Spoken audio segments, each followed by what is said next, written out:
I've seen lots of videos with people talking about the issues with the Avata, like the SD card slot, the battery, overheating, the motion controller, and other things. But I found 3 big problems I don't see anybody else talking about. Hey, what's up everybody? Welcome to Adventure FPV. My name is Lee. I've had the Avata for just over a week now, and I haven't flown it a ton, but I have put in a few packs with it, and I do like this drone. I'm gonna start off by saying I think this drone is fun. I think it has its place in the community. I do enjoy flying it, but it has some problems, and it seems like anytime you critique this drone, the fanboys just blow up the comment section like, that's not true. Yeah, this is the best thing ever.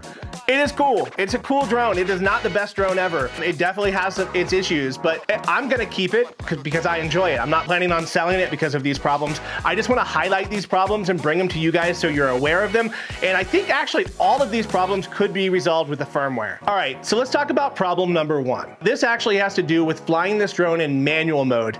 And I was trying to do some more advanced maneuvers with this thing to kind of test its limits. And before you grill me in the comments, it's not made for doing acro. Yeah, I know it's not made for doing acro, but I wanted to kind of test its limits so I knew where I could take it and where I needed to pull back a little bit. So I took this thing out just to do some real basic maneuvers, some rolls, some flips. So as I came forward to do a pitch forward, like a slow flip forward over the top of something, I actually got an error in my goggles that said gimbal limit reached, and this thing flipped out and it just stopped in its tracks, almost like I hit the air brake or like I flipped it back into normal mode. This happened to me 2 times in a row. I actually came back, landed, reset everything, was flying around in manual mode, no problems at all, and as soon as I did that same maneuver where I did a slow forward pitch, it said gimbal limit reached. Now, I wasn't recording inside the goggles, so I don't have the exact error message, but I wasn't able to find this error message either when I was searching for it, and I haven't seen anybody else having this problem. I did this maneuver 4 times and I got that error 2 out of the 4 times that I did it. And I haven't tried it since because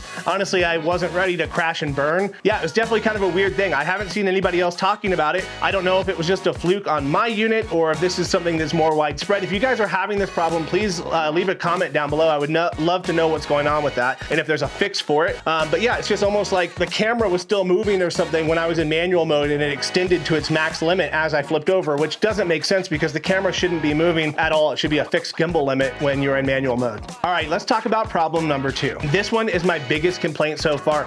I'm gonna call it black snow. So every camera is gonna have its limitations in low light. You're gonna get noise, grain, especially if you're using a high ISO. The more ISO you had, the more grain you're gonna get. Expected, I'm aware of that. But this camera, when you're flying it with the normal color profile, if you leave it in auto, or even if you put it in manual and you're kind of stepping through the ISO, or you're stepping through different shutter speeds to expose the environment properly, I'm noticing a digital black snow that's mixed in with the graininess. So let's go ahead and jump over to the computer and I'm gonna show you guys what this looks like and why it's a big problem. Let's zoom in 4x and slow the footage down 10x. If you take a look at the blue handle, you'll see these black specks appearing along with the normal kind of noise.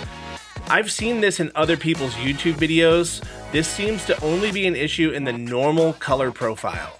Now, if we zoom in and do the same thing on the D-Cinelike profile, you'll notice those black specks are all but gone. There may be a couple little specks here and there.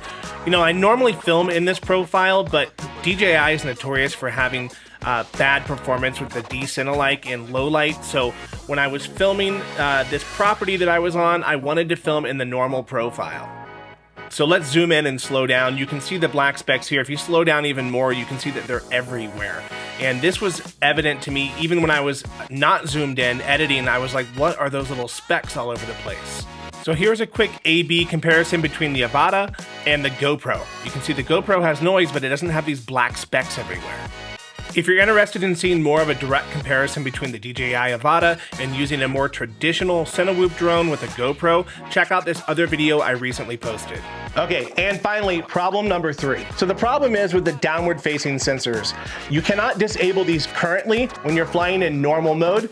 And when I do real estate jobs, I'm gonna wanna fly this in normal mode. I'm not gonna fly this in manual mode in a multi-million-dollar house. So I'm gonna just kind of push this thing through the space in normal mode to give me a nice flat level horizon, and I wanna make it as smooth as possible. Well, you can't turn off these downward sensors when you're flying in normal mode, only when they're in manual mode. So I'm gonna use an example from a recent job. I was flying in a basement that wasn't very well lit, and the downward sensors were looking at the concrete floor, and I think the unit was somehow partially connected to GPS, even though we were in the basement, and the drone was just all over the place. It wouldn't stay still. It actually bumped into a wall, and I had to end up putting it down, and I couldn't fly it because it was like it was drunk. So if DJI would allow us to turn off the downward sensors while we're in normal mode, that would be absolutely amazing. And while we're talking about improvements in normal mode, if DJI would allow us to control the rates, or if they would just give us some sort of Cine mode or Cine mode where you could fly this thing real smooth and real slow,